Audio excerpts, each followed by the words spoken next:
It was supposed to be a quiet Wednesday evening in my small apartment in Los Angeles.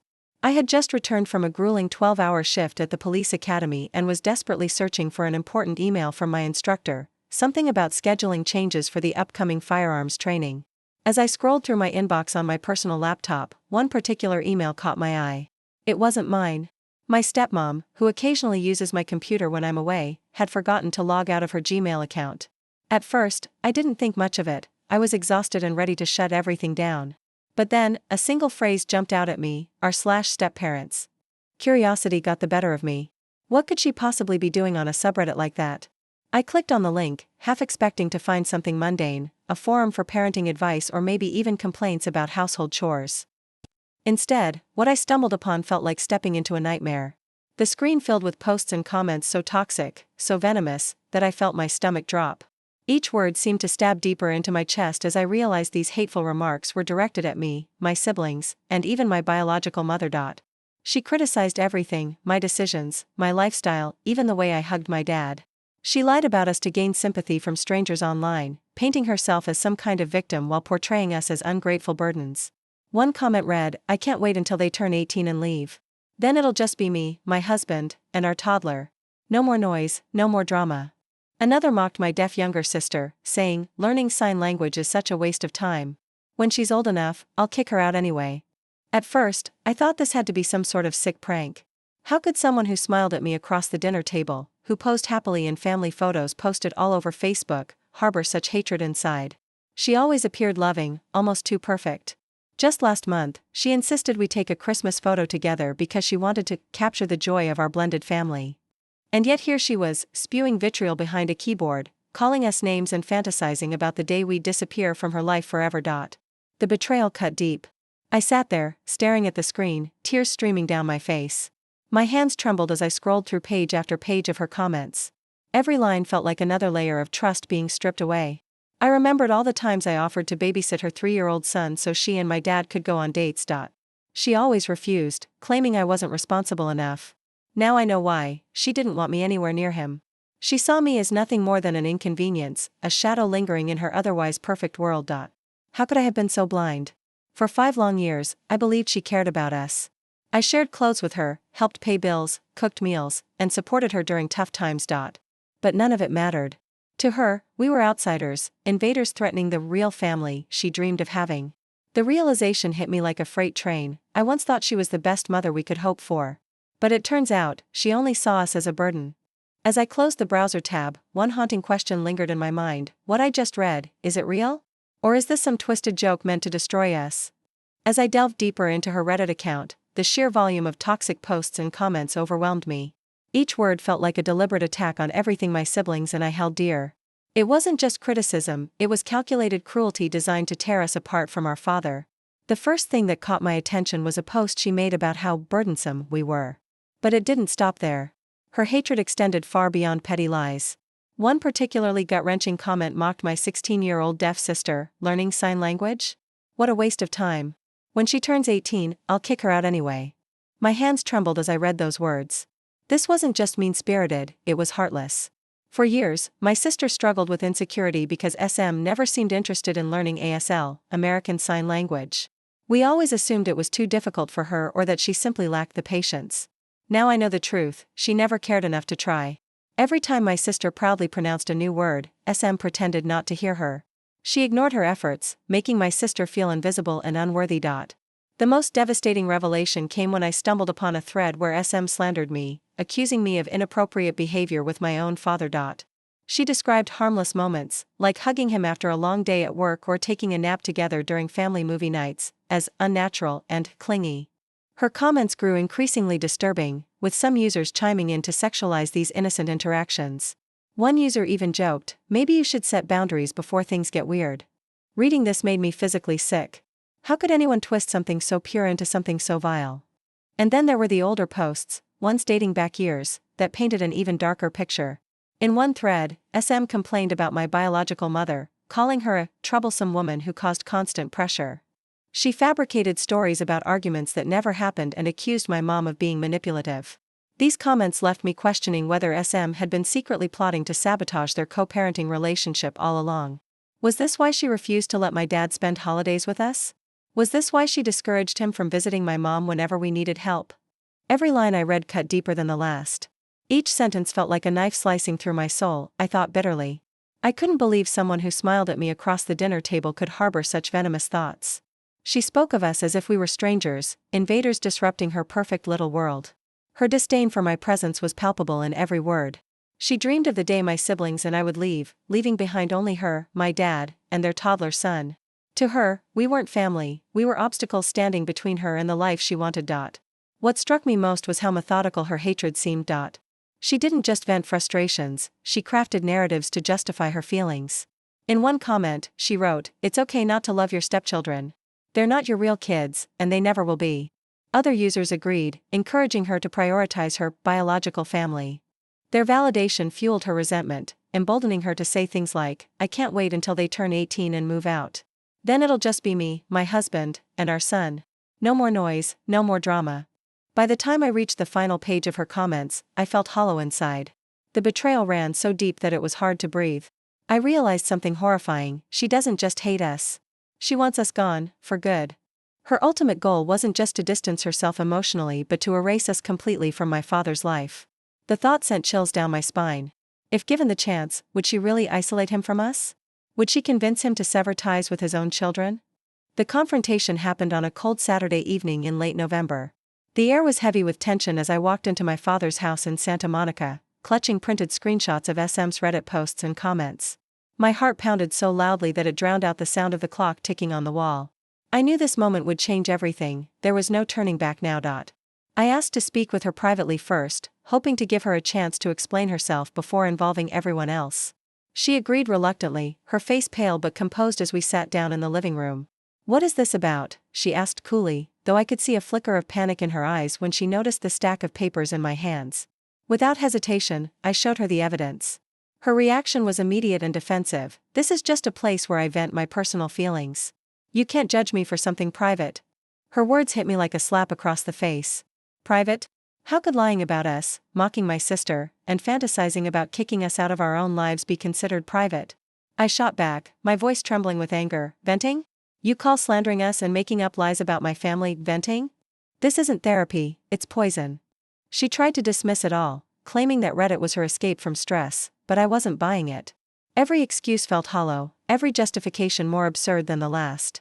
When I told her that my mom and siblings already knew, and that we planned to show everything to my dad, her composure cracked.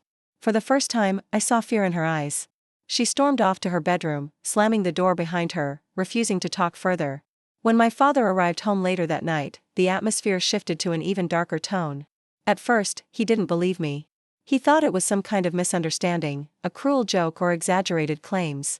But as I handed him page after page of her comments, his expression changed. His jaw tightened, his hands clenched into fists, and finally, his voice erupted in fury. "How dare you think such terrible things about my children? They're my blood, my flesh and bone." One particular comment sent him over the edge. It was one where SM had sexualized my relationship with him, suggesting that my hugs were inappropriate and clingy. His face turned red as he shouted, "Are you insane? These are my kids. Do you really think they'd ever do something like that? You've been lying to me for years." SM refused to admit fault, instead blaming us for invading her privacy. "If you hadn't snooped around, none of this would have happened," she snapped, tears streaming down her face.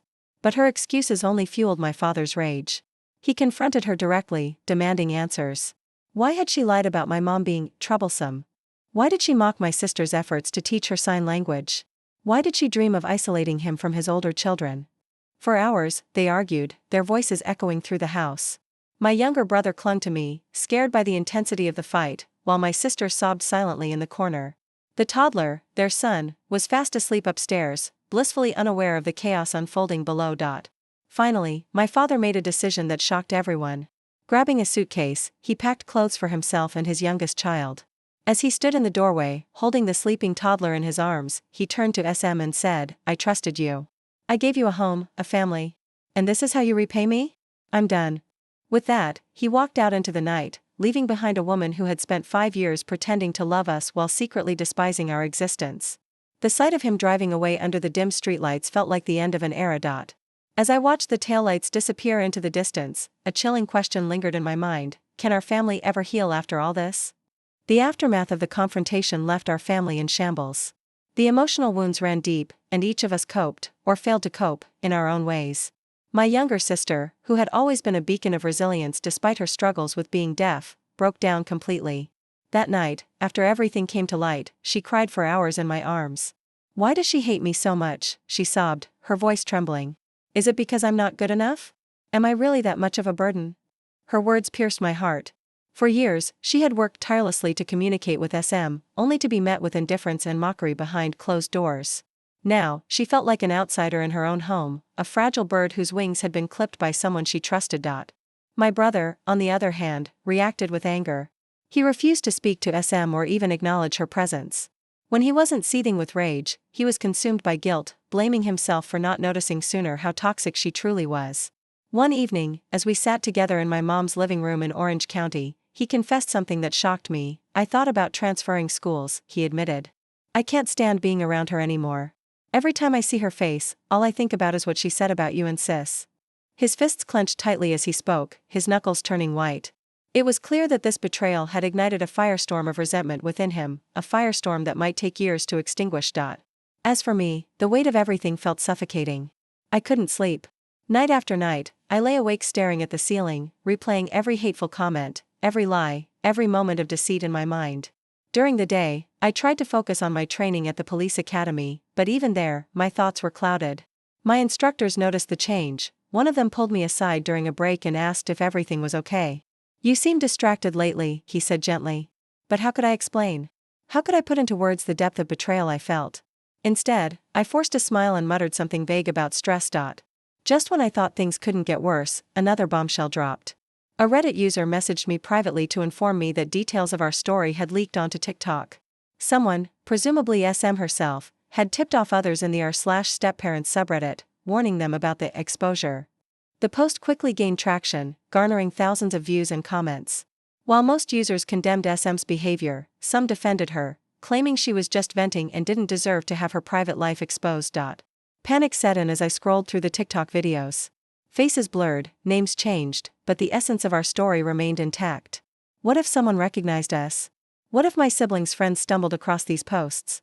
The fear gnawed at me relentlessly. I don't know if SM will delete her account, I thought anxiously, but if anyone discovers her true identity, everything will spiral out of control. The uncertainty weighed heavily on all of us. My father, who had moved back temporarily to my mom's house, struggled with conflicting emotions. On one hand, he was furious with SM for lying to him and poisoning his relationship with his children. On the other hand, he worried about their 3-year-old son, the innocent child caught in the crossfire. "What kind of future are we building for him?" he asked bitterly one night over dinner. "A future without trust, without stability." By the end of the week, the cracks in our family structure were undeniable. Trust, once a foundation, now lay shattered beyond repair. Even simple interactions felt strained. My siblings avoided looking directly at my dad, afraid of seeing disappointment or regret in his eyes. And me? I found myself questioning every relationship I'd ever had. Could anyone truly be trusted, or was everyone hiding a dark side beneath a polished exterior?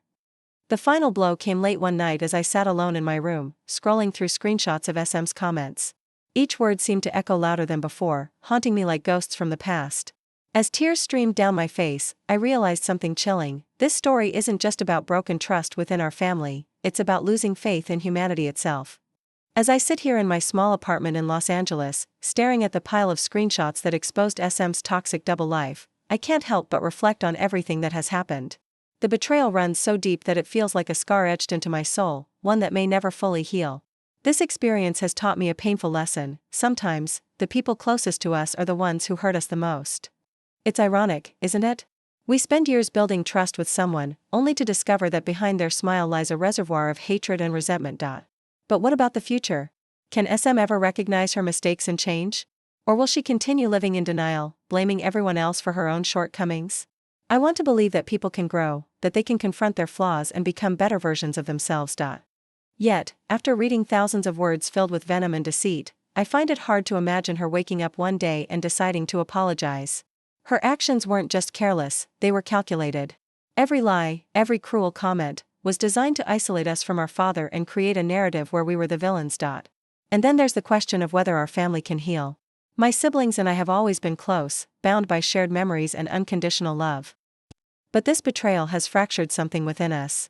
My sister struggles to trust anyone now, constantly questioning if people see her as a burden. My brother is consumed by anger, unable to forgive or forget. As for me, I've lost count of how many nights I've lain awake, wondering if I'll ever feel safe again.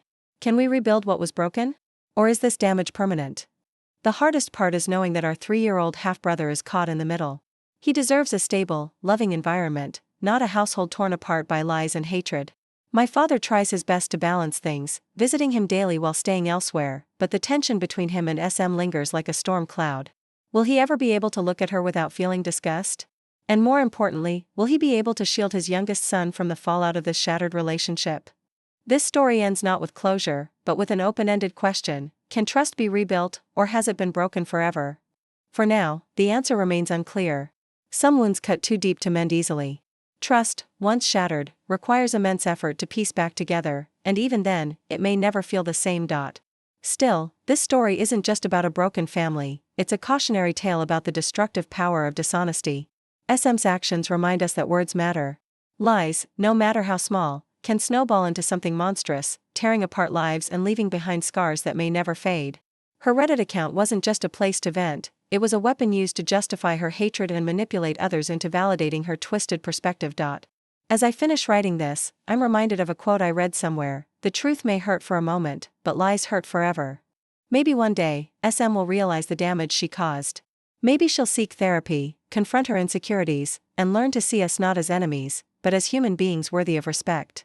Until then, we move forward, broken, bruised, but determined to rebuild what we can. Looking back, I realize this ordeal taught me 2 important lessons. First, appearances can be deceiving. Just because someone smiles and pretends to care doesn't mean they genuinely do. Second, family isn't defined by blood or marriage, it's built on mutual respect and love. If those elements are missing, no amount of forced coexistence will make it work. Though painful, this chapter in our lives strengthened our bond as siblings. We leaned on each other, supporting one another through the darkest moments. And while the road ahead remains uncertain, I hold on to hope that healing is possible, even after such profound betrayal.